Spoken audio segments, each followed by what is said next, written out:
ini. Sekali lagi shalom. Apa kabarnya Bapak Ibu teman-teman? Selamat memasuki bulan baru. Selama bulan Juni banyak pertolongan kasih setia Tuhan, amin. Banyak atau tidak?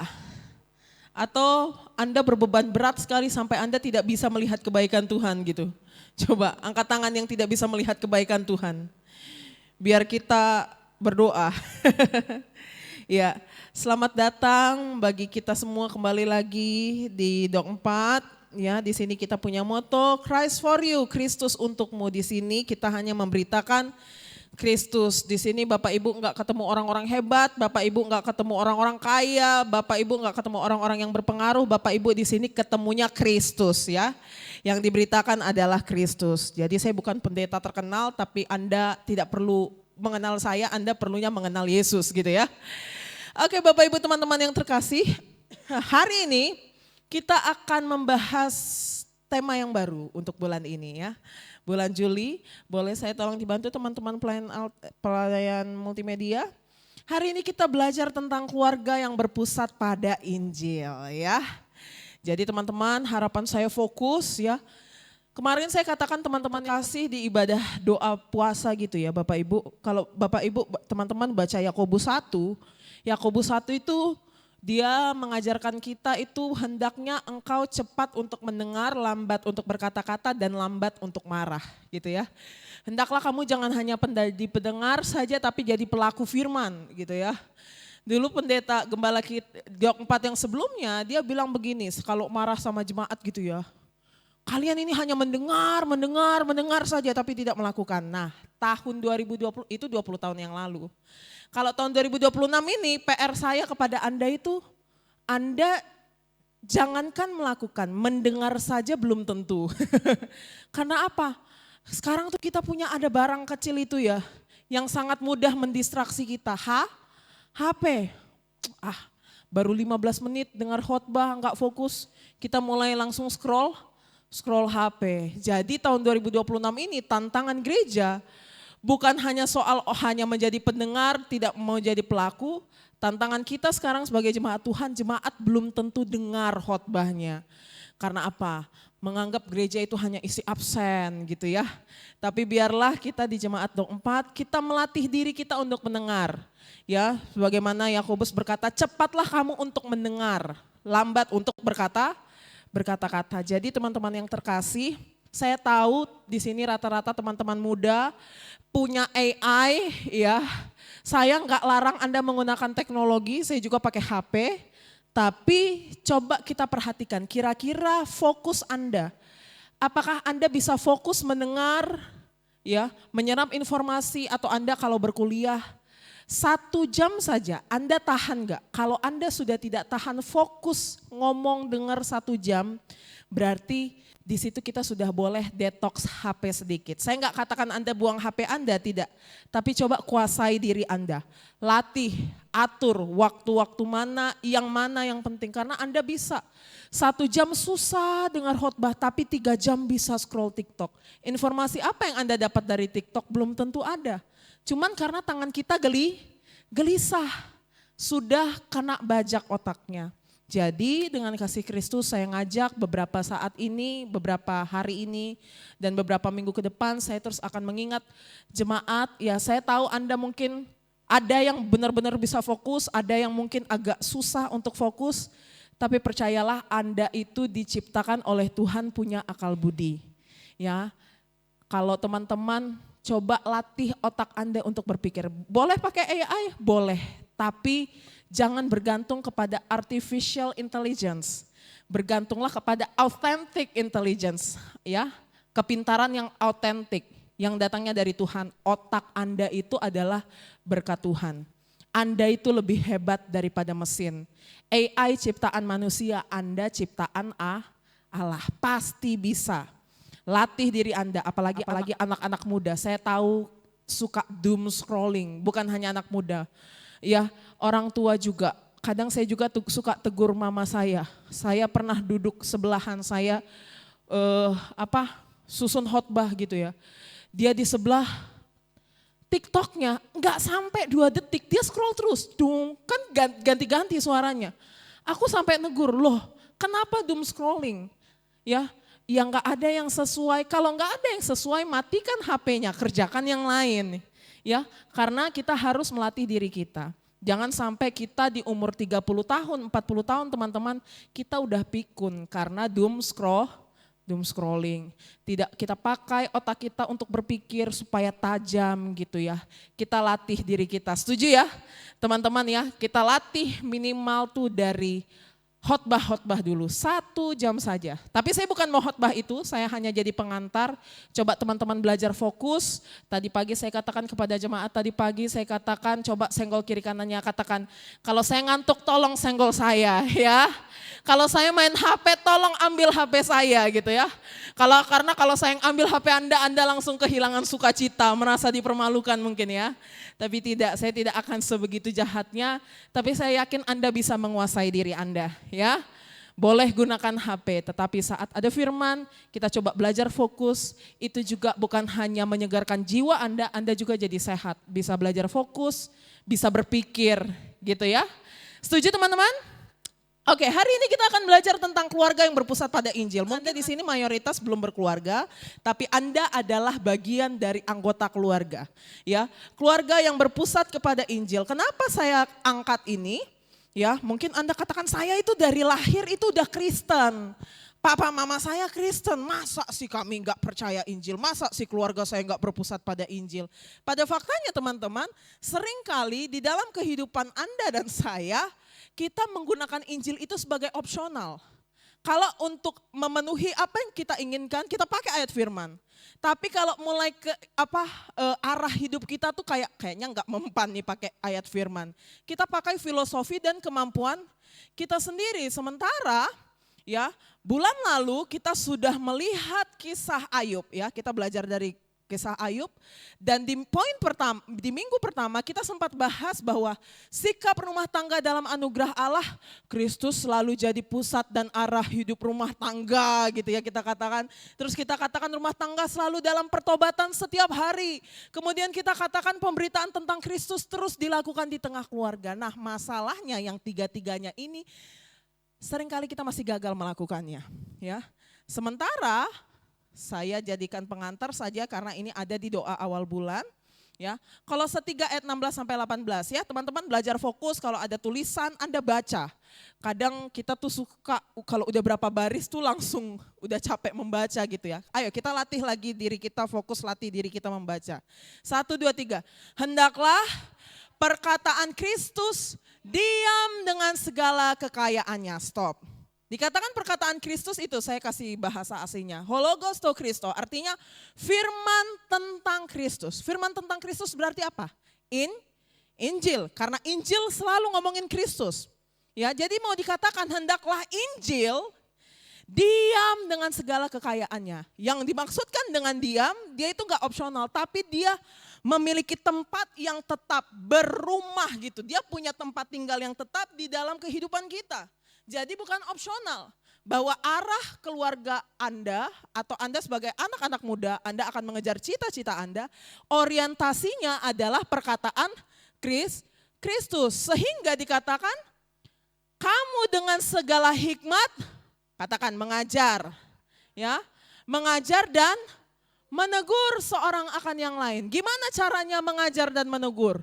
Yaitu tentu dengan Injil. Ya, perkataan Kristus supaya kita mengajar, menegur seorang akan yang lain, kita hidup beribadah, menyanyikan mazmur, puji-pujian, kemudian ada nyanyian rohani, kita mengucap syukur kepada Allah di dalam hati kita. Dan di ayat 18 dikatakan, dan segala sesuatu yang kamu lakukan, katakan segala sesuatu. Segala sesuatu berarti apakah hanya bagian-bagian tertentu, apakah hanya urusan ibadah hari Minggu atau urusan pelayanan? Enggak ya, segala sesuatu. Segala sesuatu kalau kamu bekerja, kamu mengejar cita-cita. Bahkan kamu cara hidupmu berkeluarga dikatakan ya dengan perkataan, apapun yang kamu ucapkan maupun perbuatan, lakukanlah semuanya di dalam nama Tuhan Yesus Kristus. Jadi apapun yang kita lakukan berpusat kepada Kristus. Kristus ya. Dan hari ini kita akan bahas satu keluarga di dalam perjanjian lama. Kita buka Kejadian 12.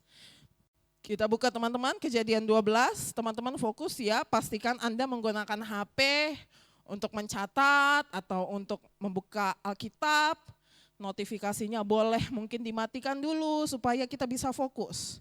Kalau teman-teman sudah dapat ayatnya, dengan kasih Kristus saya undang kita semua bangkit berdiri. Kita akan baca 20 ayat nih ya, belajar fokus ya teman-teman ya. Kejadian 12 ayat 1 dengan perikop apa teman-teman? Abram dipanggil Allah. Kita baca inilah firman Tuhan 1, 2, 3. Berfirmanlah Tuhan kepada Abram, pergilah dari negerimu dan dari sanak saudaramu dan dari rumah bapamu ini ke negeri yang akan kutunjukkan kepadamu.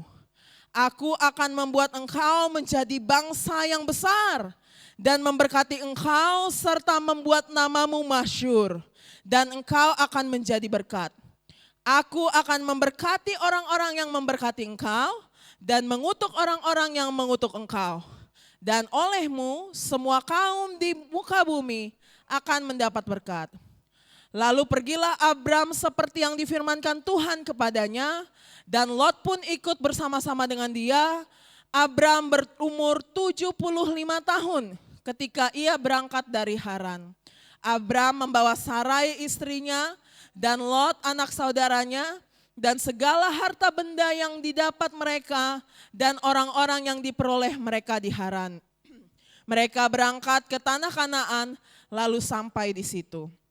Abram berjalan melalui negeri itu sampai ke suatu tempat dekat Sikem, yakni pohon tarbantin di More.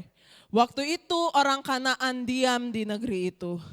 Ketika itu Tuhan menampakkan diri kepada Abram dan berfirman, Aku akan memberikan negeri ini kepada keturunanmu. Maka didirikannya di situ mezbah bagi Tuhan yang telah menampakkan diri kepadanya. Kemudian ia pindah dari situ ke pegunungan di sebelah timur Betel. Ia memasang kemahnya dengan Betel di sebelah barat dan Ai di sebelah timur. Lalu ia mendirikan di situ mezbah bagi Tuhan dan memanggil nama Tuhan. Sesudah itu Abram berangkat dan makin jauh ia berjalan ke tanah Negeb. Ketika kelaparan timbul di negeri itu, pergilah Abram ke Mesir untuk tinggal di situ sebagai orang asing, sebab hebat kelaparan di negeri itu. Pada waktu ia akan masuk ke Mesir, berkatalah ia kepada Sarai istrinya, memang aku tahu bahwa engkau adalah seorang perempuan yang cantik parasnya. Apabila orang Mesir melihat engkau, mereka akan berkata, itu istrinya. Jadi mereka akan membunuh aku dan membiarkan engkau hidup. Katakanlah bahwa engkau adikku, supaya aku diperlakukan mereka dengan baik karena engkau, dan aku dibiarkan hidup oleh sebab engkau. Sesudah Abram masuk ke Mesir, orang Mesir itu melihat bahwa perempuan itu sangat cantik. Dan ketika punggawa-punggawa Firaun melihat Sarai, mereka memuji-mujinya di hadapan Firaun. Sehingga perempuan itu dibawa ke istananya. Firaun menyambut Abram dengan baik-baik, karena ia mengingini perempuan itu. Dan Abram mendapat kambing domba, lembu sapi, keledai jantan, budak laki-laki dan perempuan, keledai betina dan unta. Tetapi Tuhan menimpahkan tulah yang hebat kepada Firaun. Demikian juga kepada seisi istananya, karena Sarai istri Abram itu. Lalu Firaun memanggil Abram serta berkata, apakah yang kau perbuat ini terhadap aku? Mengapa tidak kau beritahukan bahwa ia istrimu? Mengapa engkau katakan dia adikku sehingga aku mengambilnya menjadi istriku? Sekarang inilah istrimu, ambillah dan pergilah. Lalu Firaun memerintahkan beberapa orang untuk mengatakan Abram pergi bersama-sama dengan istrinya dan segala kepunyaannya. Amin, silakan duduk teman-teman yang terkasih. Dikatakan berbahagia kita yang membaca, merenungkan, terlebih melakukan kebenaran firman Allah dalam kehidupan sehari-hari. Ya, mari teman-teman kita kembali fokus. Teman-teman yang terkasih, kita bahas tentang keluarga. Ya, salah satu bapak gereja di abad pertengahan, Philipton, dia berkata begini. Penyembahan yang terutama kepada Allah adalah memberitakan Injil, mempercayainya, dan menunjukkan melalui apa? Kasih dalam panggilan hidup seseorang. Nah, mungkin Anda katakan begini, saya itu kan percaya Injil gitu ya. Saya percaya kok. Gampang mungkin Anda katakan, saya percaya Kristus. Oke, Melanchthon berkata penyembahan yang terutama kepada Allah adalah memberitakan Injil. Nah, mungkin mulut Anda fasih memberitakan Injil. Mungkin Anda gampang berkata untuk mempercayai Injil. Tapi permasalahannya sekarang adalah salah satu tantangan di tengah gereja. Kita sulit menunjukkan apa? Menunjukkan Injil melalui kasih dalam panggilan hidup seseorang. Mungkin di sini teman-teman ada yang seorang PNS, ada yang bekerja swasta, ada yang mungkin punya usaha.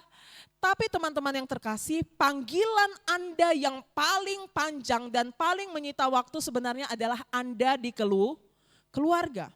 Tapi masalahnya keluarga ini nerima sampah-sampah dari luar. Kalau biasanya kita punya problem di luar, kita buangnya ke rumah. Kita lampiaskan ke istri atau ke suami kita. Karena mungkin Anda tidak bisa melampiaskan ke atasan Anda, bisa Anda lampiaskan kepada istri atau suami, kepada anak atau kepada orang tua. Jadi permasalahannya adalah kita sulit menunjukkan Injil, mempraktekkan Injil melalui kasih dalam panggilan hidup kita. Apakah engkau seorang anak, seorang suami, seorang istri, siapapun Anda, sulit sekali. Bahkan saya sedang membaca satu buku ya tentang keluarga Kristen. Si Scott Kidd ini dia berkata begini, keluarga Kristen itu bukan jalan untuk naik ke atas, jalan untuk naik ke surga gitu ya. Keluarga Kristen seringkali rasanya bukan kehidupan seperti surga gitu. Tetapi dia katakan bahwa kehidupan kekristenan adalah pemberian yang turun dari surga. Keluarga Kristen ini seringkali penuh kekacauan, banyak problem. Tadi saya katakan kan, di keluarga kita buang sampah-sampah kita yang gak bisa kita lampiaskan di luar. Kita marah kepada suami, marah kepada istri, marah kepada anak. Kita lampiaskan itu, bahkan seringkali kadangkala membosankan. Agama tetangga, mungkin teman-teman kita yang lain, mereka nggak masuk akal di otak mereka yang salah satu ajaran Kristen yang nggak masuk akal sama mereka adalah apa yang sudah dipersatukan oleh Tuhan tidak bisa diceraikan oleh manusia. Teman saya katakan begitu, kalian tuh kok gitu banget? Ya kalau menurut kita kalau nggak cocok, ya udah cerai aja, ngapain dipertahankan? Itu menurut mereka nggak masuk akal. Jadi konsep keluarga Kristen zaman sekarang untuk manusia modern sekarang itu nggak terlalu laku. Ya, bahkan mungkin kalau bisa test drive dulu. 6 bulan kita test drive, kalau cocok tinggal bareng baru oke, kita gas. Karena bagi dunia sekarang pernikahan hanya sebatas kertas. Kita coba dulu 6 bulan, kalau cocok tinggal bersama baru kita bisa nikah gitu ya. Saya pernah temuin apalagi artis-artis gitu ya sering, mereka tuh pacaran 10-12 tahun, tapi pernikahannya nggak sampai setahun. Ya, jadi teman-teman yang terkasih, pemilihan untuk jadi konsep sebagai keluarga Kristen itu nggak populer bagi dunia. Dan pada faktanya kita itu memang banyak pergumulan. Tetapi si Scott ini berkata begini, keluarga Kristen memang mungkin sering kali melelahkan, namun tapi sekaligus dipenuhi dengan anugerah. Karena dengan segala kelemahan keluarga, tetapi justru Tuhan itu menyediakan berkat-berkat itu kepada keluarga. Pemulihan lepas pemulihan, ada saling mengampuni, itu sering terjadinya itu di dalam keluarga. Bukan Anda dengan tetangga Anda, paling sering terjadi itu antara saudara bersaudara, antara orang tua dan anak.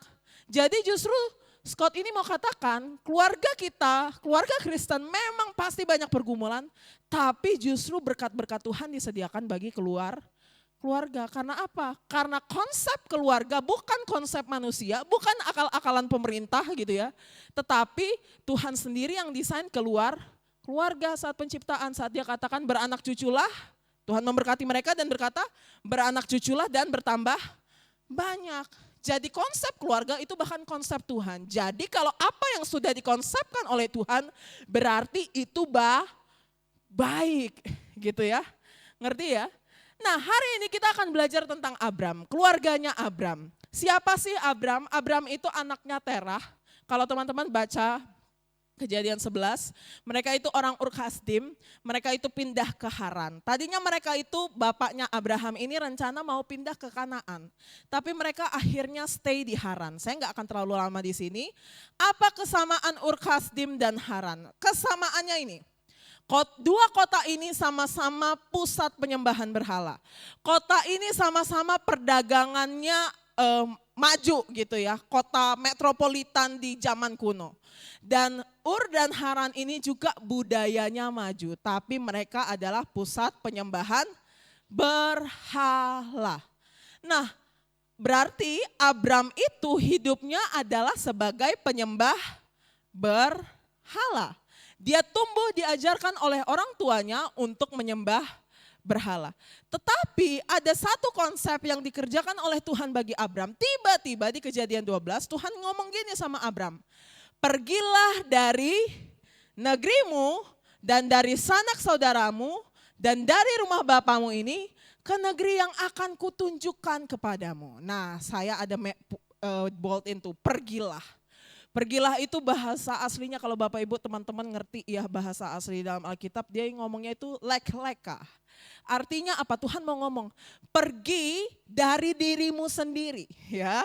Pergi dari dirimu sendiri. Pergi dari sesuatu yang menyusun identitasmu itu seperti apa. Ada 3 kategori yang Tuhan ulangi ya. Dikatakan negerimu ya. Dikatakan pergilah dari negerimu berarti ngomongin soal geografis yang luaran. Makin tahap kedua, level kedua, Tuhan katakan bukan hanya pergi dari negerimu, pergi juga dari sanak saudara. Sanak saudara itu ngomongin apa?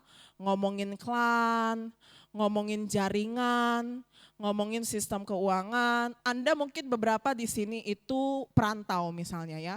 Salah satu pesan orang tua kalau kita mau merantau itu, dia suruh cari begini, cari ya yang sama-sama suku dengan kamu gitu ya.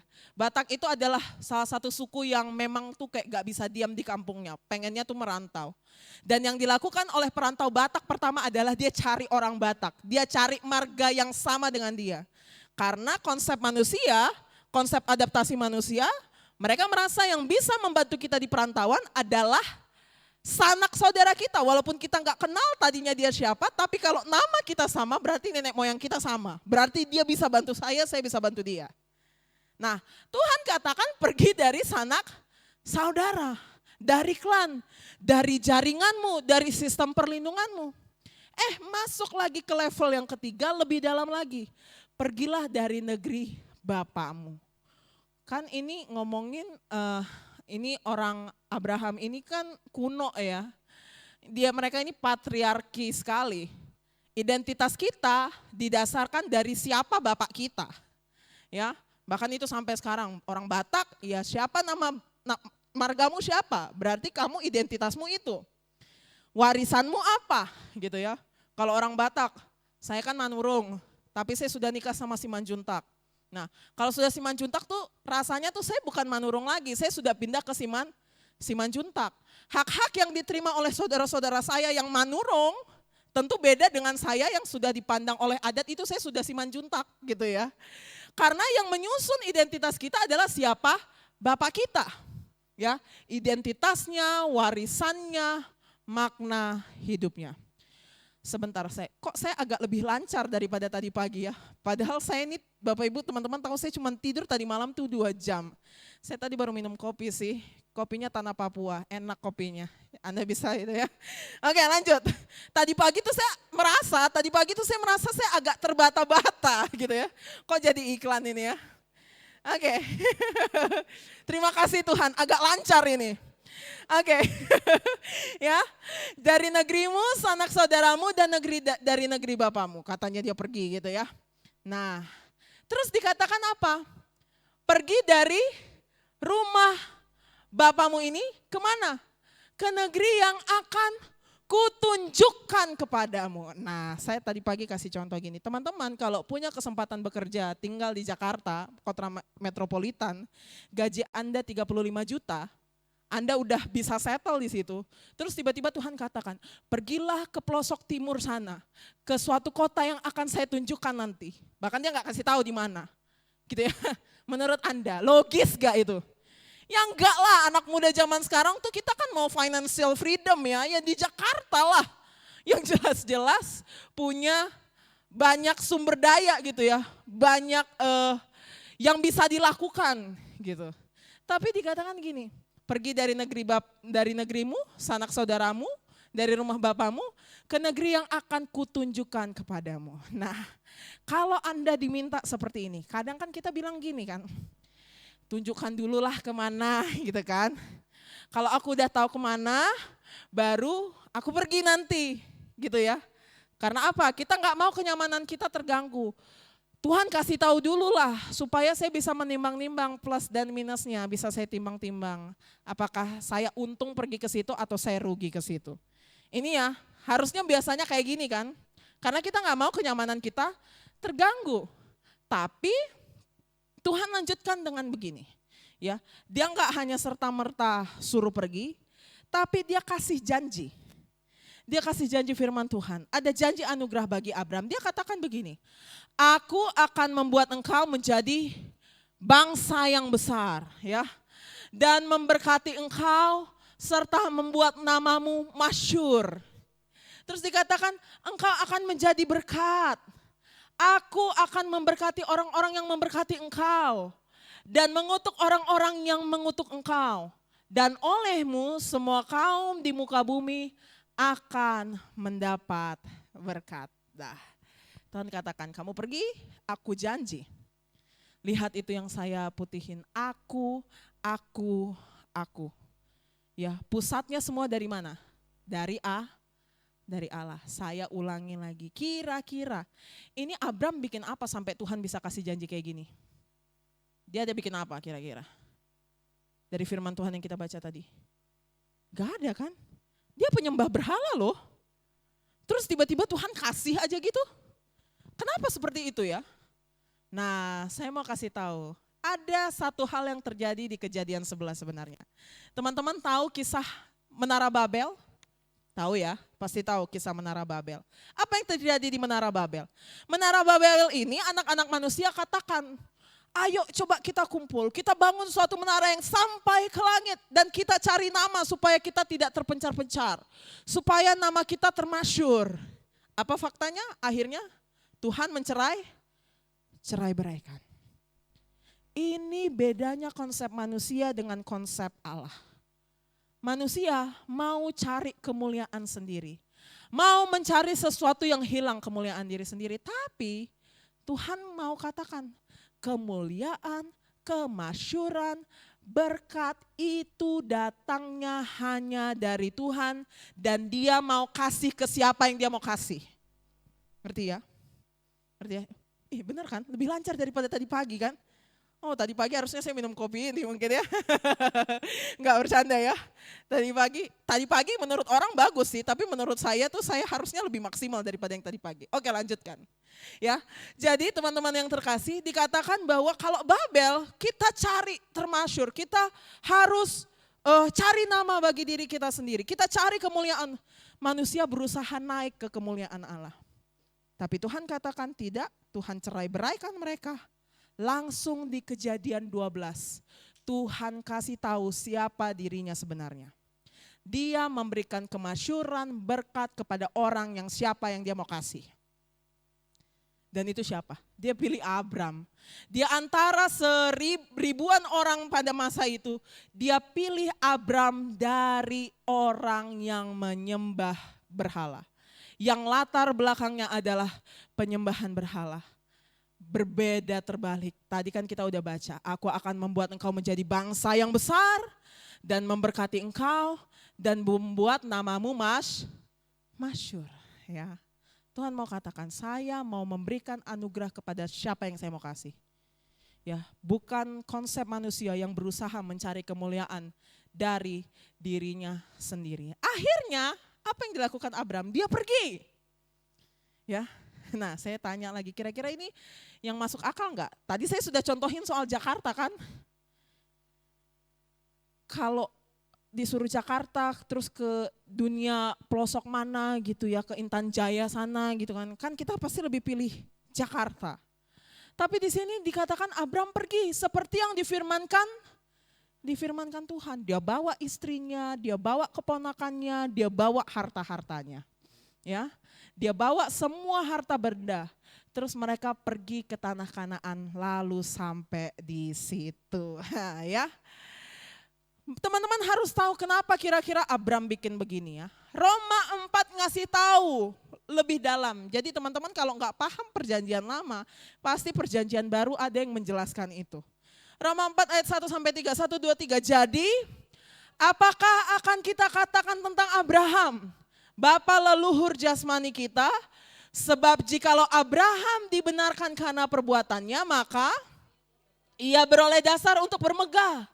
Tetapi tidak di hadapan Allah. Sebab apakah dikatakan nas kitab suci?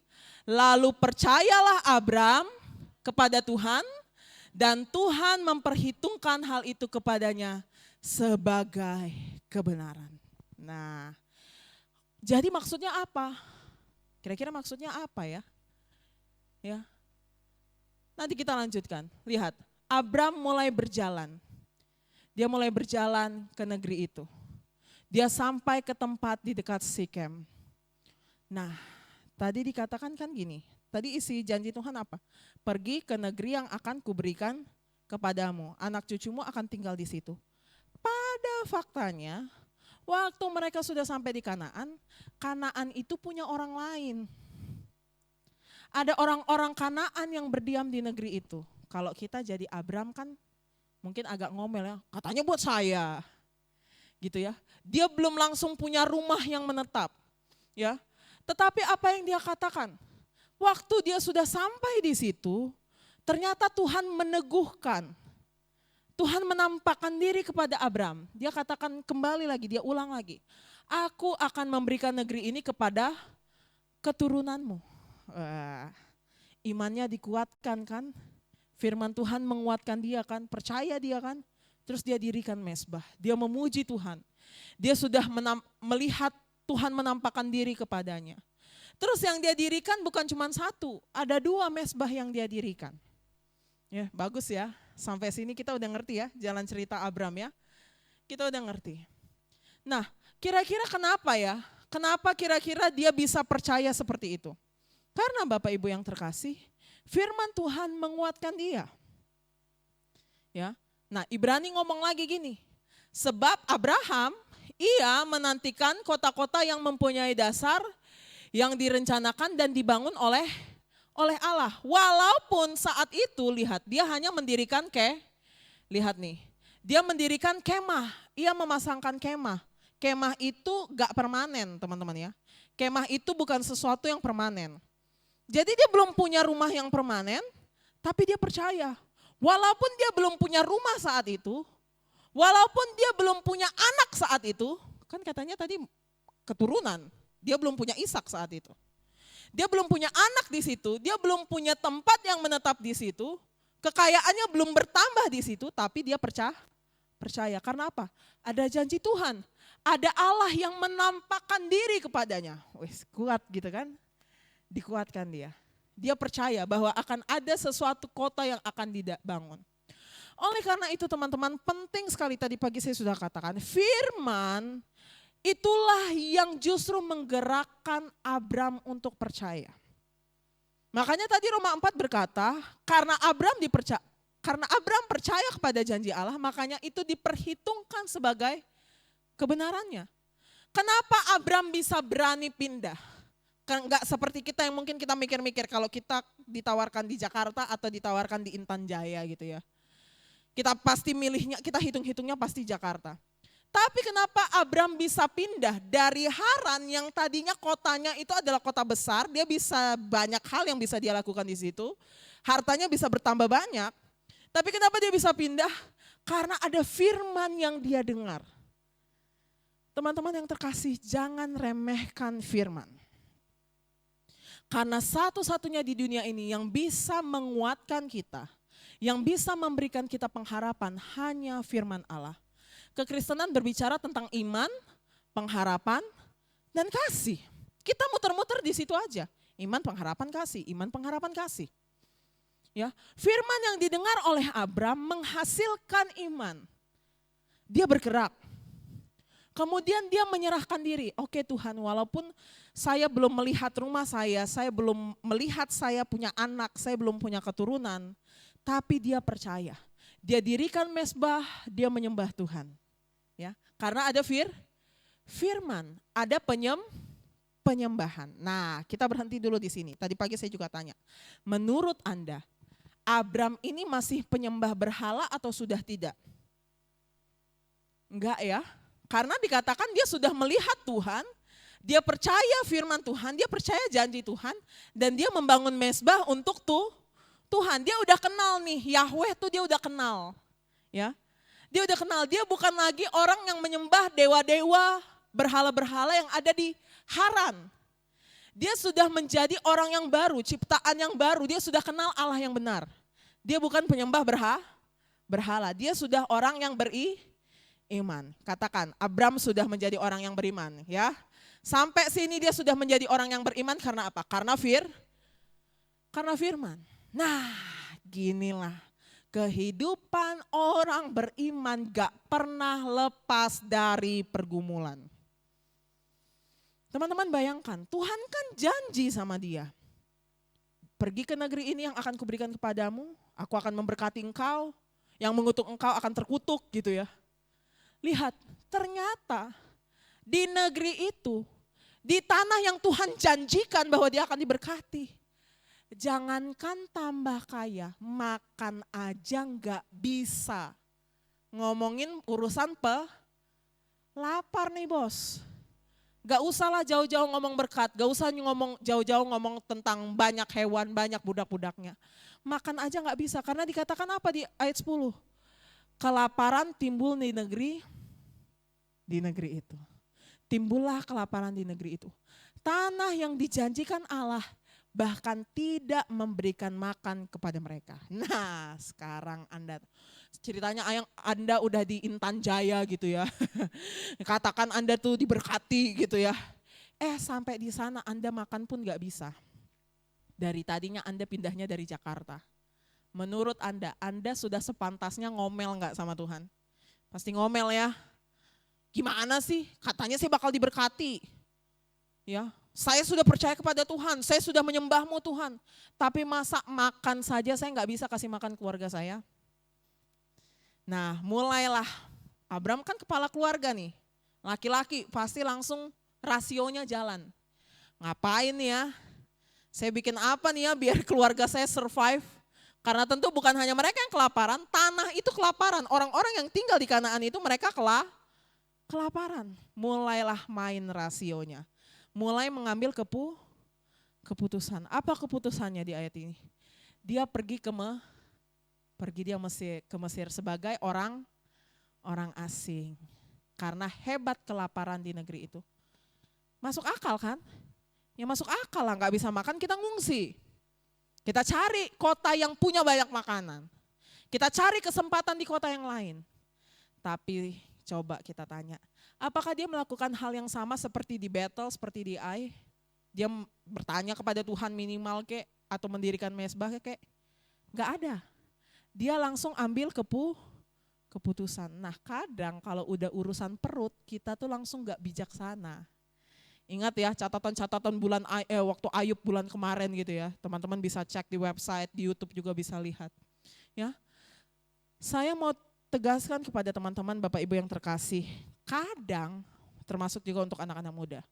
Kadang seringkali keputusan yang salah, keputusan yang berbahaya di tengah keluargamu, seringkali diambil bukan terang-terangan yang salah gitu. Langsung, sudahlah saya tinggalkan Tuhan. Mungkin gak langsung seperti itu. Seringkali keputusan yang kita ambil dan ternyata itu adalah keputusan yang salah. Seringkali itu biasanya keputusan yang masuk akal. Terkadang kita pilih yang gimana nih ya, gak bisa makan. Kita ambil jalan yang masuk akal. Padahal yang masuk akal itu belum tentu kehendak Tuhan. Karena apa yang terjadi bagi Abraham? Lihat. Dia pindah ke Mesir masuk akal nggak? Soal perut nih, masuk akal ya. Kita setuju ya, masuk akal. Ya, dia mengambil keputusan walaupun dia nggak tanya Tuhan. Seringkali kan kita pembelaannya gitu ya. Ya wajar lah dia ngambil keputusan seperti itu. Nggak bisa makan coy gitu ya. Tapi lihat, ada konsekuensi yang dia ambil. Dia pikir yang dia ambil adalah sesuatu yang masuk akal. Tapi ada satu hal yang Abram lakukan dalam pembacaan kita tadi. Apa yang dia lakukan? Dia jual istrinya. Tadi pagi kan waktu saya katakan dia jual istrinya. Bapak Ibu tahu orang tua tadi paling rame di sebelah sini. Mereka tuh kayak agak shock. Dalam hati saya tadi kayaknya kita udah baca deh. Tapi kadang kita suka gak nyadar gitu ya. Lihat nih. Pada waktu ia akan masuk ke Mesir, tadi pagi saya tanya. Berarti dia sudah masuk ke Mesir atau belum kalau dari ayat ini? Udah masuk atau belum? Belum ya. Berarti dia lagi planning. Dia bukan sudah masuk ke Mesir terus tiba-tiba ada sesuatu yang terjadi terus dia kaget, terus dia shock, terus itu adalah keputusan yang tiba-tiba. Kadang kan kalau kita diserang tertentu, misalnya kita diserang musuh, keputusan yang kita ambil itu tiba-tiba gitu ya. Ini dia planning coy, sebelum masuk dia planning. Apa yang dia rencanakan? Dia jual istrinya itu dia udah rencanakan. Bukan tiba-tiba waktu dia masuk, terus tiba-tiba dia disergap, baru dia karena kalap ya sudah dia jual istrinya. Enggak, dia rencanakan. Lihat dia sebagai kepala keluarga nih, dia ngambil keputusan, lihat nih poin yang sebelumnya. Keputusan yang kita ambil seringkali masuk akal, tapi ada konsekuensinya. Dia katakan begini kepada istrinya, Sarai gitu kan, gue tahu nih lu kan cantik gitu ya. Bahasanya kan gitu, lu kan cantik, memang aku tahu ya. Waktu dia mau masuk ke Mesir dia ngomong sama istrinya, memang aku tahu bahwa engkau adalah seorang perempuan yang cantik parasnya. Dia katakan ya, nah apabila kalau orang Mesir itu melihat engkau, mereka akan berkata itu istrinya. Kalau mereka tahu kamu itu istriku, nanti aku dibunuh. Gitu ya. Jadi kamu bilang lah ya sama mereka, kamu itu adikku. Ngerti ya? Ini bahasa sederhananya ya. Abram katakan, kamu itu cantik, kalau mereka tahu kamu istriku, aku nanti dibunuh. Jadi katakanlah bahwa engkau itu adikku. Supaya apa, lihat nih, ini tadi pagi tuh saya katakan ini memang kurang ajar nih suami. Ada suami kayak gini tuh kurang ajar. Dia katakan begini, katakanlah bahwa engkau adikku supaya apa? Supaya aku diperlakukan mereka dengan baik karena engkau, dan aku dibiarkan hidup oleh sebab engkau. Dia jual istrinya untuk apa? Untuk keamanan dirinya sendiri tanpa memikirkan istrinya bakal diapain nih sama orang Mesir. Kalau udah dijual ya, apalagi zaman itu kan wanita itu warga kelas 2 ya. Gak bisa menentang perkataan suami gitu ya. Gak bisa berdebat gitu. Kamu bilang kamu adikku. Dia jual istrinya. Dia menganggap kecantikan istrinya sebagai resiko. Resiko istri terlalu cantik nanti saya mati lagi, dia bilang kan. Dia menganggap kecantikan Sarai sebagai resiko dan Abram menggunakan kecantikan istrinya untuk melindungi dirinya sendiri. Tanpa memikirkan kesulitan yang mungkin akan dialami istrinya. Tanpa memikirkan bahwa istrinya nanti akan dilecehkan. Ya. Ini Mesir coy, beda budayanya lagi. Nah, Anda bayangkan ini. Kita balik mundur sedikit tadi. Dia pindah ke Mesir seakan-akan keputusan yang masuk akal kan. Tadi kita setuju, itu keputusan yang masuk akal, urusan perut. Tapi lihat, tanpa tuntunan Tuhan, tanpa bertanya dengan Tuhan, ada sesuatu yang dia harus korbankan. Istrinya sendiri. Saya mau katakan teman-teman, Abram nih padahal udah jauh dari Haran. Tadi kan saya tanya, dia ini penyembah berhala enggak? Kita sepakat, dia udah bukan penyembah berhala, yang nyembah dewa-dewa yang ada di Haran, enggak. Tapi ternyata dia masih punya berhala. Tapi berhalanya bukan soal patung. Berhalanya itu ternyata ada di dalam hatinya. Ternyata dia masih ada punya berhala di dalam hatinya. Mungkin dia tidak menyembah patung, tapi di dalam hatinya dia punya berhala. Karena apa yang dia ucapkan timbul dari dalam hati. Dia lebih mementingkan keamanan dirinya tanpa memikirkan istrinya. Inilah berhala, teman-teman. Berhala adalah apapun dalam hidup Anda yang sangat penting. Kalau Anda kehilangan itu, kalau Anda tidak memiliki itu, Anda seakan-akan tidak bisa hidup. Anda yang benar-benar memberhalakan uang. Kalau lagi nggak ada uang, rasanya mau mati. Giliran ada uang, rasanya Anda yang punya dunia ini. Sama aja toh. Orang yang memberhalakan uang, uangnya banyak atau uangnya dikit, sama-sama perilakunya kurang ngajar. Ya, apapun berhala yang ada di dalam hidup Anda. Saya sudah sering sekali berkhotbah tentang berhala. Lihat.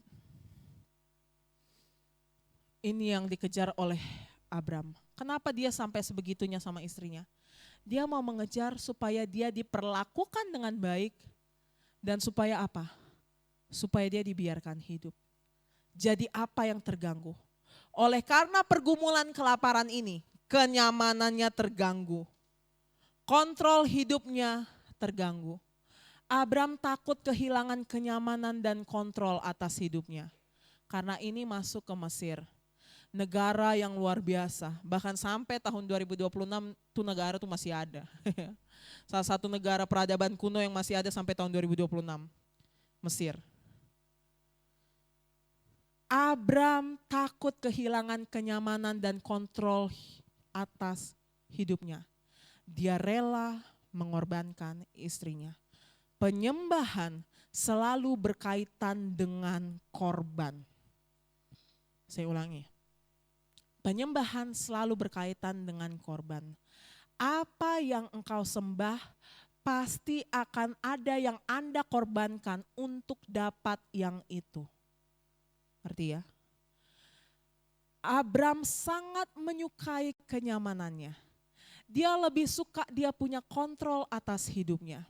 Dan dia akhirnya mengorbankan istrinya sendiri.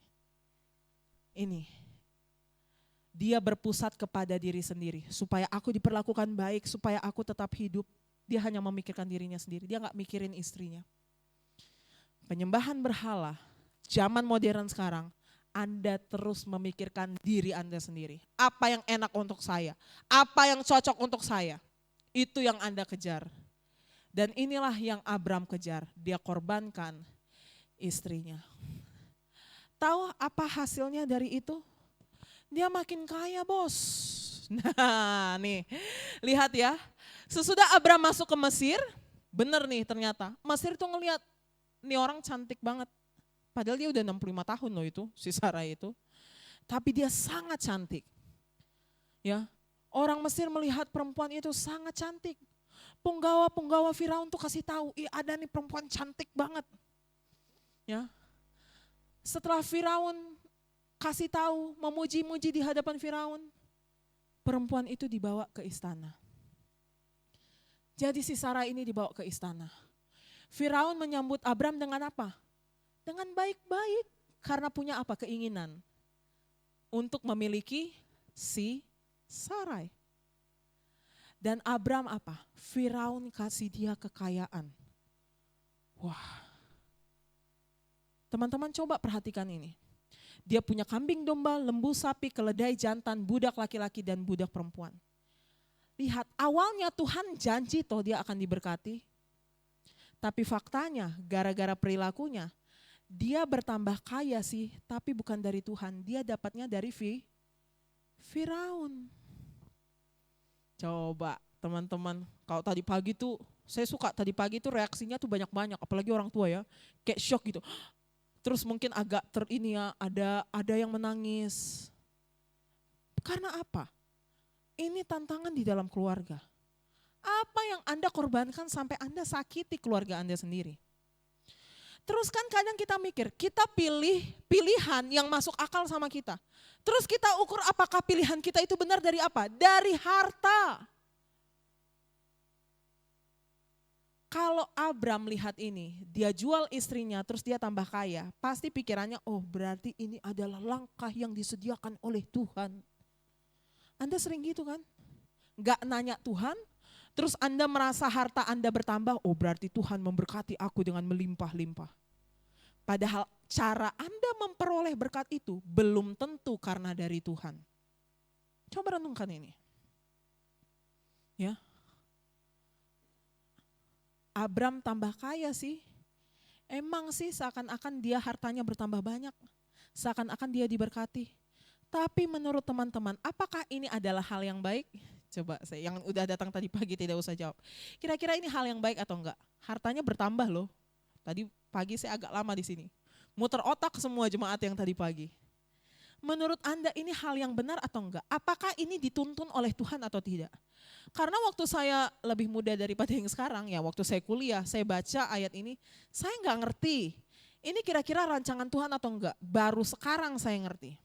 Menurut teman-teman, apakah ini hal yang baik atau tidak? Tambah kaya loh. Ayo, firman Tuhan harus menafsirkan firman Tuhan. Dia tambah kaya loh. Apakah ini berkat yang dimaksud oleh Tuhan, aku akan memberkati engkau? Ini bukan hal yang baik teman-teman.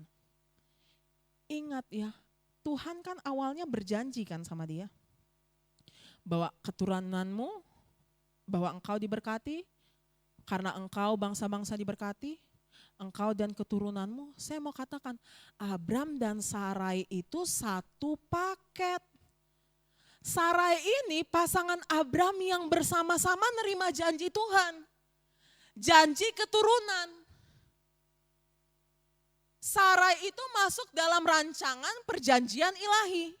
Janji yang Tuhan kasih sendiri kepada Abraham tanpa memandang kelayakan Abraham. Karena tadi di awal saya katakan, Tuhan ngasih berkat kepada siapa yang dia mau kasih. Ya. Dan Tuhan sudah janji duluan. Dia nggak bisa mengingkari dirinya sendiri. Dia akan janji sama Abraham apa? Bahwa engkau akan diberkati, keturunanmu akan diberkati, di tanah yang akan diberikan Tuhan kepadamu. Tapi lihat, emang dia mau pakai siapa? Emang Abraham punya rahim sendiri? Janji yang Tuhan maksudkan, keturunan, garis keturunannya Tuhan tuh pakai rahimnya Sarai. Faktanya sekarang Sarai masih istri Abraham apa kagak? Udah jadi istri Firaun. Karena kelakuan Abraham, janji Tuhan jadi terancam. Betul enggak? Coba teman-teman pikirkan pelan-pelan. Tuhan katakan akan ada keturunan Abraham yang akan memberkati bangsa-bangsa. Dari garis keturunan Abraham akan ada yang memberkati bangsa-bangsa. Tuhan maksudnya itu pakai rahim siapa? Emang dia punya rahim sendiri? Dia pakai rahim istrinya. Siapa istri Abraham sesungguhnya? Si Sarai. Mereka ini yang nerima janji Tuhan bersama-sama. Dia jual istrinya Sarai sudah jadi istri Firaun. Janji Tuhan jadi terancam kan? Karena Sarai sekarang sudah berada di dalam kuasanya Firaun. Dia jadi istri Firaun bukan istri Abraham lagi. Padahal Tuhan di awal udah janji. Semua karena siapa? Apakah karena Firaun? Karena Abramnya. Ngerti gak Bapak Ibu khotbah ini? Bapak Ibu ngerti? Tuhan sudah janjikan, tapi gara-gara kelakuan Abram berpusat kepada dirinya sendiri, mengejar kenyamanannya sendiri, dia jual istrinya dan akhirnya janji Tuhan jadi terancam. Teman-teman perhatikan ini lebih mirisnya. Dikatakan waktu Abram sudah masuk ke Mesir, dikatakan di situ saya ada putihin dan merahin. Firaun menyambut Abram dengan baik-baik. Kata yang dia pakai untuk baik ini ya, ini nih di atas ini, tof.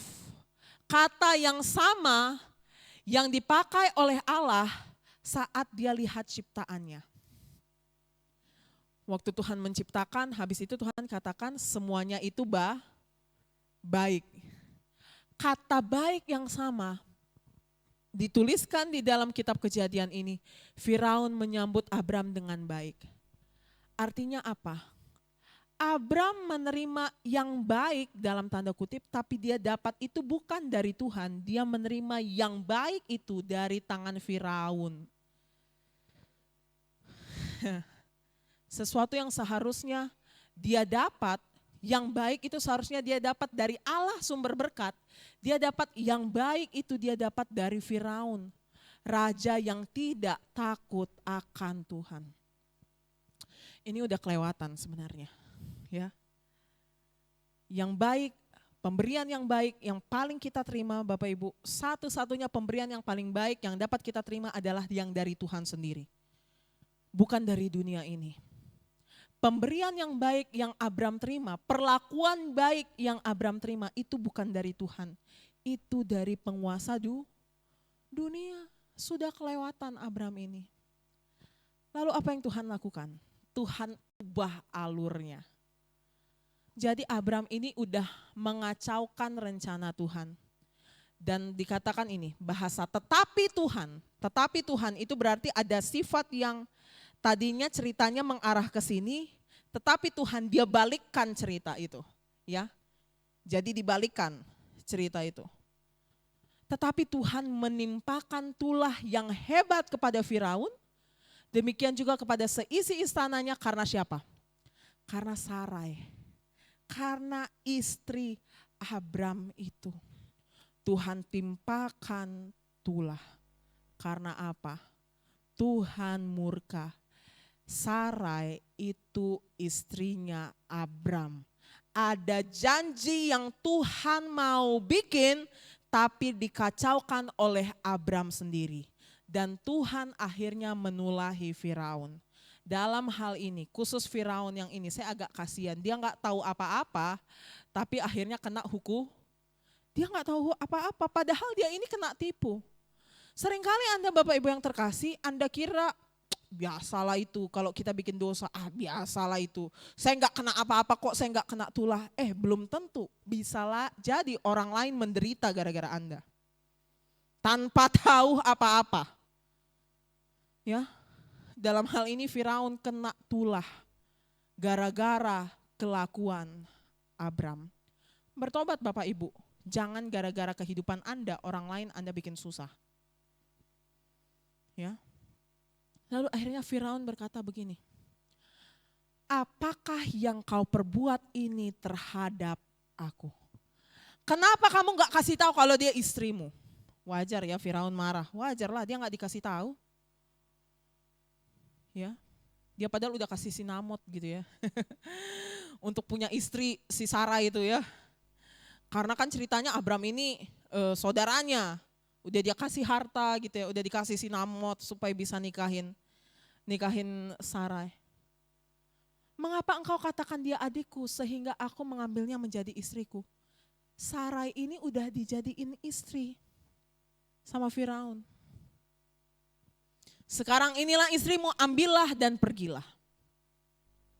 Ya, teman-teman perhatikan ini. Apakah yang kau perbuat ini terhadap aku? Ini kata yang sangat menarik teman-teman terkasih. Karena saat Firaun berkata, apakah yang kau perbuat ini terhadap aku? Kata yang sama lagi yang Allah pakai saat kejatuhan manusia ke dalam dosa. Teman-teman bisa baca Kejadian 3. Saat Tuhan cari, Adam, Adam di mana engkau? Mereka kan sembunyi ya. Adam, Adam di mana engkau? Terus mulailah mereka menampakkan diri. Tuhan katakan begini, apa yang telah kau perbuat? Kata yang sama yang Tuhan tanya kepada Adam dan Hawa, kata yang sama Firaun tanya kepada Abram. Apa yang telah kau perbuat? Tuhan pakai orang kafir untuk sebenarnya menegur Abram. Apa yang kau perbuat? Kenapa kamu bikin begini? Kenapa kamu tidak bilang dia istrimu? Mendalam ya, seru kan baca Alkitab? Anda nggak ada yang mau sekolah STT apa biar bantu saya pelayanan gitu. Seru loh. Ya. Jadi teman-teman yang terkasih, Firaun tanya, mengapa, apakah yang kau perbuat ini terhadap aku? Tuhan memakai mulut Firaun mengucapkan perkataan yang sama saat Tuhan tanya kepada Adam dan Hawa, apa yang telah kau perbuat? Akhirnya Adam dan Hawa jawabnya apa? Ini gara-gara dia, gara-gara perempuan yang kau tempatkan. Saling menyalahkan. Akhirnya dikatakan, sekarang inilah istrimu, ambillah dan pergilah. Tuhan balikkan cerita yang sudah dirusak sama Abram itu. Tuhan balikkan istri. Sarai harus sama-sama Abraham. Karena sudah ada janji Tuhan. Tuhan tidak bisa mengingkari dirinya sendiri. Tuhan bukan pendusta. Padahal kalau versi gampangnya ya, ini Abram ngulah ya udah tinggal tarik aja, pilih lagi orang lain. Kalau gampangnya kan gitu ya. Tetapi Tuhan tidak bisa mengingkari dirinya sendiri. Dia balikkan jalan cerita yang sudah dirusak oleh Abram. Jadi teman-teman yang terkasih, saya mau ingatkan kembali. Kalau kita mencari Mesir dalam tanda kutip, teman-teman kalau baca Alkitab, Mesir itu seringkali dikaitkan, ditipologikan sesuatu yang kita cari aman. Ya, makanya bangsa Israel tuh dulu suka marah-marah setelah keluar dari Mesir kan.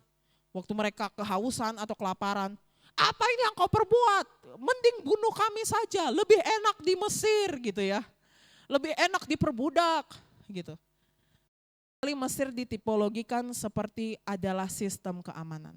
Sama seperti Abram memakai Mesir dan bikin jalannya sendiri. Teman-teman yang terkasih, ketika kita mencari Mesir, ketika kita mencari sistem keamanan selain Allah, ketika kita merancangkan atau membuat rencana yang berpusat kepada diri sendiri, yang berpusat kepada keselamatan diri sendiri, tanpa campur tangan Tuhan, tanpa tuntunan Tuhan, mungkin secara duniawi terlihat Anda berhasil. Sama seperti Abram. Dia bukan hanya diperlakukan baik, dia bukan hanya bertahan hidup, tapi dia bertambah kaya. Sesuatu yang mungkin Anda kejar. Seringkali teman-teman kalau kita pilih Mesir kita cari sistem keamanan kita sendiri, mungkin awalnya terlihat Anda itu orang yang berhasil.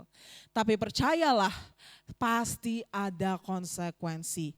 Pasti ada sesuatu yang dikorbankan. Apakah suamimu, istrimu, anakmu, karena kamu ngejar uang, kamu bisa saja mengorbankan anakmu.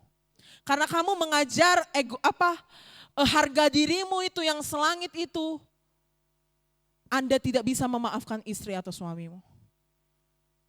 Anda mengorbankan pernikahanmu. Gara-gara apa? Gara-gara Anda berpusat kepada diri sendiri. Mungkin awalnya berhasil, rasanya berhasil. Tapi perhatikan, ada konsekuensi. Jadi kejadian 12 ini teman-teman yang terkasih, kejadian 12 ini memperlihatkan kita cerita tentang keluarga yang mendapat anugerah. Lihat, Abram ini dipilih dari negara yang menyembah berhala. Dia awalnya adalah penyembah berhala. Dipilih karena anugerah. Dipilih karena Tuhan mau memilih siapapun yang dia mau pilih. Ya. Tapi di dalam pengiringan kita akan Tuhan, seringkali ada momen Anda tuh menyembah gitu ya. Anda tuh, Yesus, Yesus engkau baik. Anda komsel, Anda ibadah raya 3 kali seminggu, 1 hari itu mungkin Anda 3 kali beribadah. Giliran ada pergumulan datang sedikit, habis itu gak tahu batang hidungnya kemana, ke gereja aja kagak. Angin-anginan, angin membawa kemana Anda, ke situlah Anda pergi. Ya, atau mungkin orang dunia katakan panas-panas tai ayam gitu ya. Sekali ada saat waktu Anda tuh semangat di dalam Tuhan. Sekali tiba-tiba gara-gara pergumulan, gara-gara kecewa sedikit, komsel aja enggak. Ini tuh yang tadi dilakukan Abraham. Tuhan katakan, aku akan memberikan tanah ini kepadamu. Oh haleluya Tuhan. Dia dirikan mezbah, bukan cuma 1, ada 2 dia dirikan mezbah. Tapi giliran ada kelaparan langsung pergi ke Mesir dia. Tanpa tanya Tuhan. Dan dia mengorbankan istrinya sendiri. Ada momen Anda mungkin menyembah Tuhan, bergantung berpengharapan kepada Tuhan. Ada momen Anda bersandar pada pengertian Anda sendiri. Ada momen Anda mengandalkan kekuatannya Anda sendiri. Sehingga ada yang Anda korbankan. Apakah orang yang Anda kasihi, keluarga Anda, apapun itulah. Jadi ada 3 pertanyaan yang boleh Anda renungkan di rumah. Anda sebagai seorang anak, seorang suami atau seorang istri, kira-kira apa Mesirmu hari-hari ini? Apakah 500 miliar pertama saya di umur 30 tahun, apalah itu yang kita kejar hari-hari ini. Apa Mesirmu? Apakah harga dirimu? Apakah kenyamananmu? Apakah supaya kamu punya kontrol? Apakah supaya kamu dihargai? Kira-kira apa yang jalan Anda pilih? Oke lah, saya percaya kepada Tuhan, tapi kalau Tuhan belum jawab doa saya pakai plan B yang ini.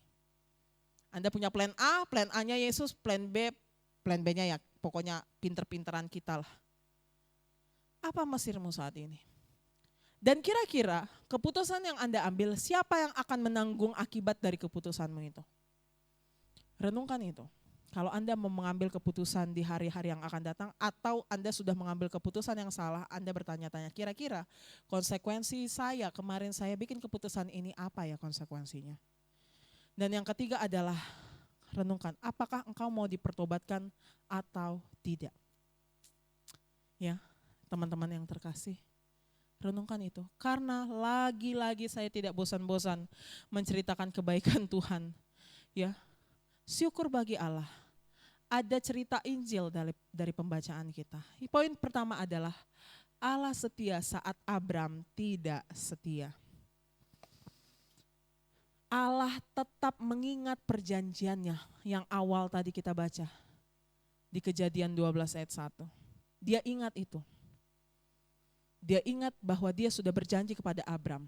Bukan karena Abram hebat, tapi karena dia tidak bisa mengingkari dirinya. Dia ingat perjanjiannya itu. Dia rawatlah istri Abram ini. Dia lindungi istri Abram ini. Dan dia kembalikan istri Abram ini kepada Abram. Padahal Abram yang salah. Itu bisa di next ya, yang di YouTube. Ya, jadi teman-teman terkasih, Allah setia saat Abram tidak setia. Teman-teman multimedia yang YouTube bisa di next kan. Ya, udah ketinggalan. Jadi teman-teman yang terkasih, Anda perhatikan, Anda lihat, Anda renungkan. Seringkali kita tidak setia, tetapi ternyata Allah setia. Dia jaga perjanjiannya, dia putar balik ceritanya. Itu kebaikan Tuhan yang pertama, renungkan itu. Renungkan saat-saat di mana Anda tidak setia. Saya mau katakan Anda hari ini masih beribadah, bukan karena Anda yang hebat, bukan karena Anda yang rajin, karena Tuhan setia masih manggil Anda datang ibadah. Supaya keluargamu terus dipulihkan. Apakah pergumulan Anda masih ada? Masih banyak. Tapi apa? Karena Tuhan setia. Ya. Yang kedua, ternyata dengan segala hal yang terjadi, saat Firaun katakan, pulang bawa ini istrimu. Ya. Ternyata Abram kembali lagi ke mezbahnya, penyembahannya.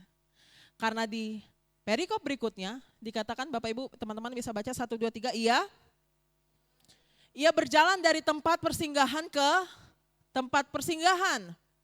Dari tanah Negeb sampai dekat Betel, di mana kemahnya mula-mula berdiri. Rumahnya yang lama, rumahnya yang dia kelaparan itu, dia balik lagi ke situ. Ya, ke tempat mezbah yang dibuatnya dahulu di sana. Disitulah Abram memanggil nama Tuhan. Tuhan pulihkan lagi. Abram balik lagi ke negeri yang Tuhan memang janjikan buat dia. Kamu itu diberkati bukan di Mesir, kamu itu diberkati akan di negeri yang ini. Tuhan pulangkan dia kembali. Karena apa? Karena Tuhan masih mengingat perjanjiannya. Karena firman Tuhan yang sudah diucapkan oleh Tuhan, iya dan amin. Tidak bisa dibatalkan oleh siapapun, bahkan termasuk kita sendiri. Ya. Dan yang ketiga, ini yang tadi kita sempat baca di Roma 4. Kebenaran yang diperhitungkan. Kalau ngelihat kelakuan Abram, nih orang gak pantas disebut sebagai bapak orang beriman sebenarnya ya. Gak pantas, jual istri sendiri itu keterlaluan. Tapi Roma 4 berkata apa? 1, 2, 3. Jadi, ulangi lagi. Jadi, apakah akan kita katakan tentang Abraham, bapa leluhur jasmani kita? Sebab, jikalau Abraham dibenarkan karena perbuatannya, maka ia beroleh dasar untuk bermegah. Tetapi tidak di hadapan Allah. Faktanya perbuatannya tidak mungkin membenarkan dia. Dia menyakiti istrinya sendiri. Sarai itu pasti sakit hati kepada Abram.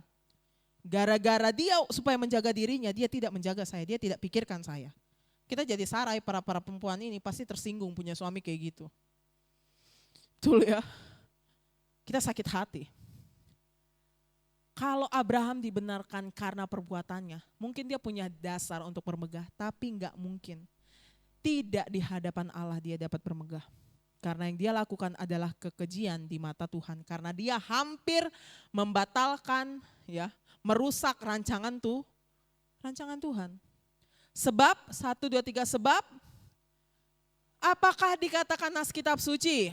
Lalu, percayalah Abraham kepada Tuhan dan Tuhan memperhitungkan hal itu kepadanya sebagai kebenaran. Nah, Tuhan memandang rasa percaya Abraham yang tadi di awal saat Tuhan berikan janji dan dia mempercayainya. Itulah yang Tuhan perhitungkan sebagai kebenaran. Karena kalau dinilai dari perbuatan, kita semua nih gak ada yang beres. Abraham dan keturunannya tuh gak ada yang beres. Kita semua harus dimurkai. Tapi kebenaran yang diperhitungkan oleh Tuhan adalah iman. Iman berbicara tentang apa? Ada percaya dan bertobat. Berbalik. Pada faktanya Abram berbalik. Dia pulang lagi ke negeri yang awal yang dia kelaparan itu. Dan dia kembali menyembah Tuhan di sana. Dia tetap percaya kepada janji Tuhan. Itulah yang Tuhan perhitungkan sebagai kebenaran. Tapi bukan hanya Abraham, di ayat 23 sampai 25, teman-teman baca 1, 2, 3. Kata-kata ini yaitu hal ini diperhitungkan kepadanya tidak ditulis untuk Abraham saja. Ayat yang mana? Yang tadi, Roma 4 ayat 1 sampai 3. Tuhan memperhitungkan imannya sebagai kebenaran. Ternyata bukan cuma untuk Abraham, tetapi untuk siapa juga? Tetapi ditulis juga untuk kita, untuk saya, untuk kita semua. Hal ini diperhitungkan kepadanya bukan hanya untuk Abraham, tetapi untuk kita juga. Karena apa? Sebab kepada kita pun Allah memperhitungkannya karena kita percaya kepada Dia yang telah membangkitkan Yesus Tuhan kita dari antara orang mati, yaitu Yesus yang telah diserahkan karena pelanggaran kita dan dibangkitkan karena pembenaran kita. Ternyata bukan cuma Abraham yang imannya diperhitungkan sebagai kebenaran. Engkau dan saya saat ini di tahun 2026 yang Tuhan ingat, yang Tuhan perhitungkan kepadamu adalah imanmu. Kepada siapa? Kepada Allah. Kepada Yesus. Saya mau tanya, Anda percaya dengan segala iman Kristen apa yang sudah Tuhan lakukan bagi Anda? Anda percaya? Iman itulah yang diperhitungkan Tuhan sebagai kebenaran. Tuhan baik sekali ya sama kita. Kalau mau dilihat kita sebenarnya gak pantas menerima ini semua. Tetapi kembali lagi, Tuhan memberikan anugerah kepada siapa yang Dia mau kasih anugerah. Dan hari ini, saya mengajak kita semua teman-teman, kita dipertobatkan. Kita ingat, kita pandang kasih Kristus. Karena apa? Poin keempat. Allah menunggu engkau kembali. Abram itu saat dia kembali dari Mesir, saat dia tiba di Betel, di sana itu masih ada mezbah yang berdiri. Ternyata teman-teman yang terkasih, tidak ada keluarga yang terlalu gagal untuk dipulihkan oleh Tuhan. Tidak ada keluarga yang terlalu rumit untuk bisa dipulihkan oleh Tuhan. Ini Abram jual istrinya sendiri, tapi faktanya mereka bisa pulang bersama-sama. Mereka bisa kembali dipersatukan oleh Tuhan. Dan Tuhan itu masih nunggu engkau berbalik. Saat Abram balik, mezbahnya itu masih ada di sana. Berarti Tuhan masih hadir dan menunggu pertobatan. Kalau teman-teman baca Alkitab, bait Allah hancur gitu ya, dijarah, itu berarti kemuliaan Tuhan sudah pergi dari gedung itu. Tapi kalau mezbah itu masih berdiri, berarti Tuhan masih menunggu Abram untuk bertobat dan berbalik. Dan karena kasih karunia Allah, Abram berbalik. Nah, Allah yang sama masih menunggu engkau dan saya saat ini di tahun 2026 untuk bertobat, untuk berbalik. Bukan karena keluargamu paling hebat, bukan karena keluargamu layak, sama seperti Abram keluarganya enggak layak. Tetapi karena apa? Karena dia mengingat perjanjiannya. Perjanjian yang sudah dia sebutkan, dia ucapkan kepada Abram. Tentang siapa? Tentang ada keturunannya. Oleh karena keturunanmu bangsa-bangsa diberkati. Siapa itu? Bukan Ishak, tapi Yesus Kristus. Matius 1 ya. Silsilah Yesus, Abraham turun sampai Yesus. Karena Tuhan mengingat perjanjiannya. Tuhan mengingat apa yang sudah Yesus lakukan. Dia masih menunggu engkau untuk bertobat. Karena perjanjiannya sudah digenapi di dalam Yesus Kristus. Supaya pengorbanan Kristus tidak sia-sia, Tuhan masih menunggu engkau untuk berbalik. Engkau dan seisi rumahmu untuk bertobat. Oleh karena itu saya tutup dengan kata ini. Lek-leka, ya. Pergi, keluar dari dirimu sendiri, perkataan di awal. Lek-leka. Pergi dari pusat dirimu sendiri. Keluar dari pusat dirimu sendiri. Keluar dari identitas yang kau pertahankan tentang dirimu sendiri. Kita pergi kemana? Ke arah Kristus. Ke arah perjanjiannya. Ke arah tanah perjanjiannya. Yaitu siapa? Yesus Kristus. Tanah perjanjian yang kita tuju sekarang apa? Kehidupan yang kekal. Yang kita hanya dapat dari Yesus Kristus. Jadi lek-leka, keluar dari dirimu sendiri, pergilah ke arah Kristus. Yesus Kristus berkata, akulah jalan dan kebenaran dan hidup. Tidak seorang pun yang dapat datang kepada Bapa kalau tidak melalui aku. Jadi karena dia yang sudah ambil Abraham dari kehidupan penyembahan berhala di Haran, Tuhan yang sama yang setia menjaga Sarai di dalam istana Firaun karena dosanya Abram. Dia yang masih menjaga bertahta di mezbah yang sudah dibangun oleh Abraham. Tetapi Abraham malah pergi dari situ. Allah yang sama hari ini memanggil engkau, memanggil keluargamu. Karena apa? Karena berjalan ke arah Kristus itu cukup bagi kita. Amin teman-teman yang terkasih. Saya undang para pelayan maju ke depan. Ya, saya bersyukur kepada Tuhan khotbah malam ini cukup lancar karena kepala saya berat sekali rasanya sekarang ya. Cuman 2 jam tidur semalaman. Saya sudah rencana setelah ibadah raya 1 tuh tidur siang, ternyata tidak terwujud karena ada ibadah ucapan syukur. Tetapi Tuhan Yesus baik. Karena apa? Bukan karena kehebatan saya, tetapi karena Tuhan mengasihimu. Tuhan panggil lagi engkau kepada pertobatan. Tuhan menunjukkan lagi kasih setianya kepadamu. Teman-teman yang terkasih, mari engkau sebagai seorang anak muda yang punya rencana-rencana di masa yang akan datang. Perhatikan ke arah mana kamu berjalan. Apakah kamu berjalan ke arah Kristus atau kamu bikin jalan sendiri? Atau engkau seorang suami, atau engkau seorang istri yang sudah mungkin melukai, mengorbankan perasaan dari keluargamu, dari istrimu, dari suamimu. Kita mohon ampun kepada Tuhan.